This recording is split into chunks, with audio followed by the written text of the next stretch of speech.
No customers, no clients, no accountant set up, nothing. I just had a branded van, a set of tools, and the biggest ambition you could ever hope for.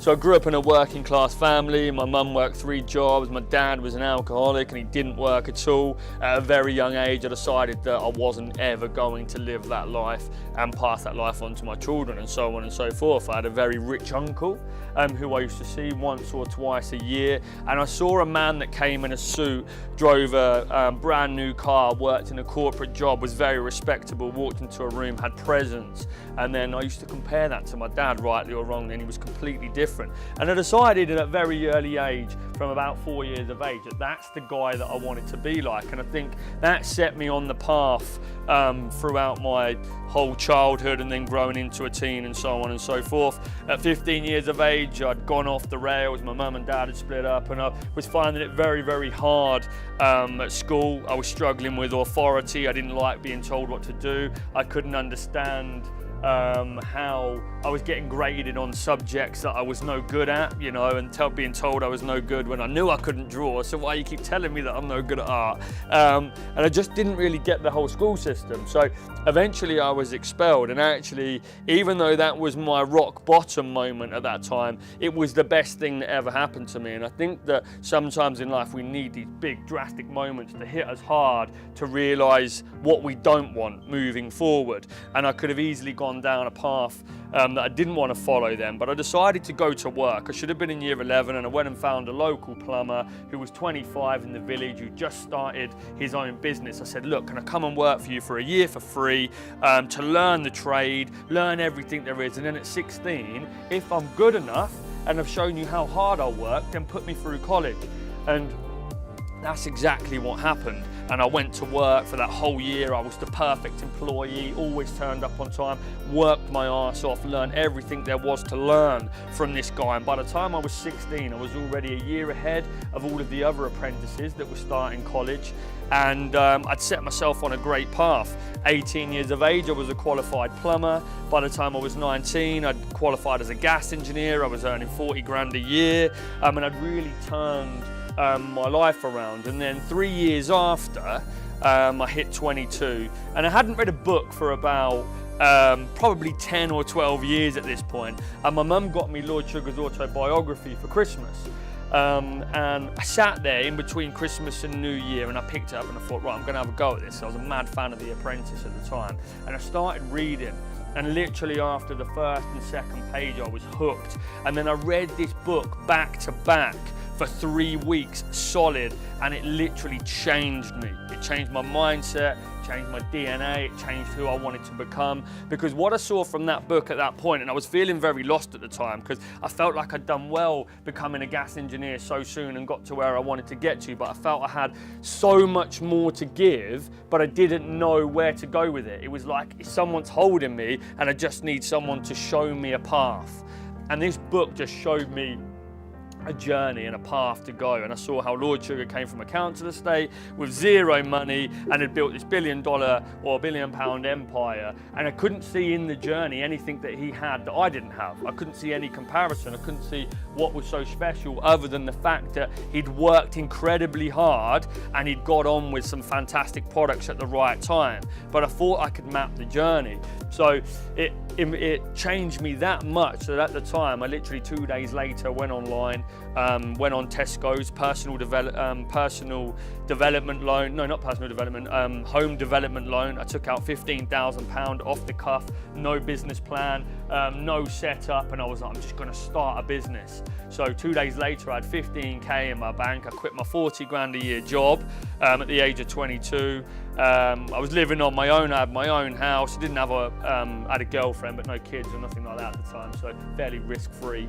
And it was just me. So took out this 15 grand loan, bought a £1,500 van, branded it Improgas, And then a week later, I was ready to go to work. No customers, no clients, no accountant set up, nothing. I just had a branded van, a set of tools, and the biggest ambition you could ever hope for. And I think, you know, as long as you've got those things when you start, that is the ultimate recipe at the beginning for success. So that got me to starting the business at 22. Shall I carry on flying through? Yeah, mate. Yeah, okay, good. So then basically I had no clients, no customers, and this might answer some of the questions that you guys had about lead generation. Well, the biggest lead generator, if you're a one-man band or you've not started for too long, is you, right? So I realized and I mapped the industry and understood what the profile was. So everybody in the industry dressed in, you know, dirty trousers or dirty uniform, and I saw the older plumbers going into the estate agents asking for work and, you know, coming out and managing all the papers in their van, so on and so forth. Well, I thought, you know what, I want to change how this industry is perceived and how I'm going to go and approach these guys as a service and breakdown business. And I felt that if I went and hit property management companies, I was going to get lots of work very quickly, meaning I had a pipeline that I could scale my business through, because you need volume to scale, right? So I went and bought a briefcase, I went and bought an umbrella, I went and bought a £500 pinstripe Ted Baker suit, a tie, the first suit that I'd ever bought. I used some of this 15 grand that I had. And then I literally just started hitting the high street in Peterborough, walking in with my business card held out to the whole of the property management company. Hi, I'm Joseph from Improgas. I can offer a 24/7 breakdown emergency installation service. We're revolutionising the industry. You know, this is just people sitting behind the desk that are just doing their admin job. So hungry, just like looking like a trader. You know, I looked like I should have been in London in the banks. And people weren't really too sure what to make of me. I was 22, I looked young anyway at the time, so they weren't really sure. And then I got rejected from every single person. And they all said, yeah, great, we'll take your card, you know, and everything else, and we'll get back to you. And then the end of the day, I was a little bit deflated. I was like, damn, I thought I was gonna get someone. Like, how could they not want what I've got, you know? I felt like I had something special to bring. So I had a couple of jobs that I'd got through Facebook and friends and family for the next couple of days. And then I was like, you know what, screw this, I'm going back. So got the suit back on, because I only had one suit.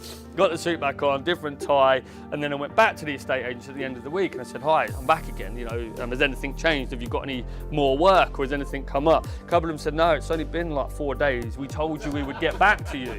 I said, all right, well, you know, here's my card again. Don't lose it. Make sure it gets to the contracts manager.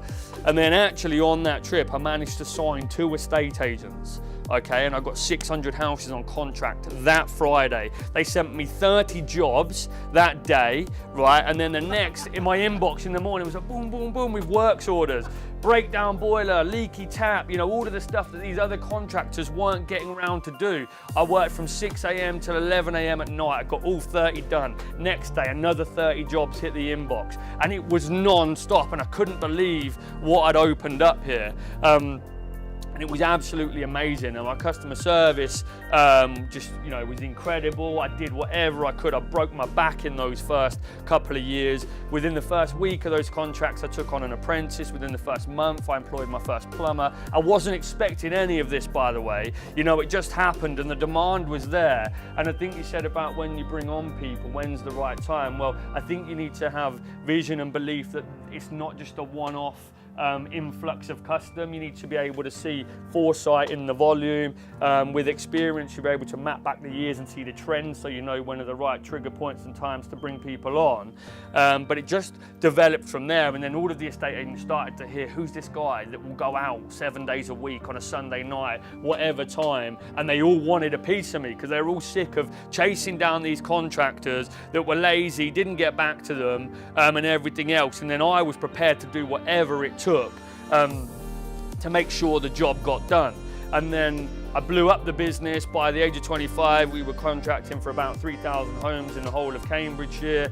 Was doing about £500,000 turnover, had 7 staff. And then I felt like I'd got to that point and I really had winged it. You know, I was running the business in my brain, you know, sending plumbers out left, right and centre. I had a part-time girl. I was doing 16 hours a day, 7 days a week, burning myself into the ground. And I just sort of plateaued. You know, I didn't really know where else to go. And I think, it's incredible that everybody's here, and in this group, because you're putting yourself out there to get support and help and guidance, and there's nothing wrong with that. And I thought in the early days that I should know all the answers. Like, I can't go and ask for help. I'm supposed to be the MD. That's a sign of weakness. But actually, I should have jumped on mentorship way before, because it would have saved me a lot of money. I would have accelerated the growth even faster, because I would have learned from somebody that's got the experience. And that's where I got to. So hit 25, I got a little bit depressed. As I said, I plateaued, and I knew I needed cash to grow. I needed mentorship to help me, and I needed exposure. Now, I'm a big believer in the laws of attraction. I'm a big believer in you put messaging out to the universe, it will bring it back. I really focus on that stuff.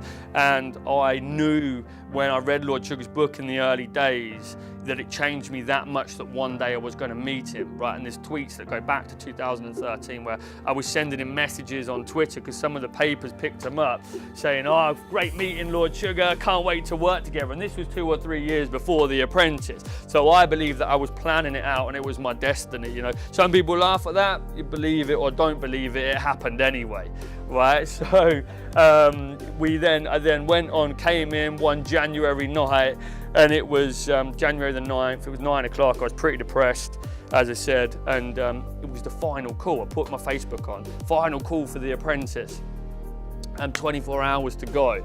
And at that moment, right, and you can believe me or not at this point, I knew I'd already won. I fucking knew, because it was there. It was in my face, I just knew. It was the sign that I'd been waiting for. It was the sign that I'd been waiting for, and I knew. And I applied anyway and went through the whole process, and it was absolutely incredible. It was one of the hardest and most testing things that I've ever done. You have to imagine that I just said that I was running a business by myself, really, dealing with all these property management companies. I was the main man, I was the epicenter of everything. And then to go on to The Apprentice, I had to disappear. And you wasn't allowed to tell anybody. So I went to my part-time lady and I said, look, I can tell 4 people, my mum, my sister, my girlfriend at the time, and you. And I've been offered to go on The Apprentice, but if I have to go for 9 weeks, I can't tell anyone where I'm going. You're not gonna be able to speak to me on the phone. No clients will be able to call me. None of the engineers will be able to call me. No one will speak to me. Bearing in mind, my phone was ringing 100 times a day. Right, and without me, I felt like it was going to drop the next day. Anyway, she goes, you know what, Joe, of course. She was doing 3 days a week, and she said, I'll step up for you, no problem. I'll run it while you go away. I've got full confidence in you, you can do it. And at that stage in my life, and this is where you got to analyze the risk to get to the next level. I was like, do I stay and manage this little business that I've built, or do I risk it all, disappear tomorrow, for the chance to go to something so much bigger and beyond wherever I am now? That's worth the risk, right? And it was a big, tough decision, and I did it anyway. I emailed all of the property management companies the night before I left to go on The Apprentice, saying, listen, my auntie in Italy, because I'm half Italian, lives on a goat farm. She's seriously ill. There's no Wi-Fi, there's no signal. You're not going to hear from me for a while. Debbie's going to be your main point of contact. And basically, obviously disappeared. Went through the process, ended up getting the investment in the business, and it really just changed the whole dynamic from there.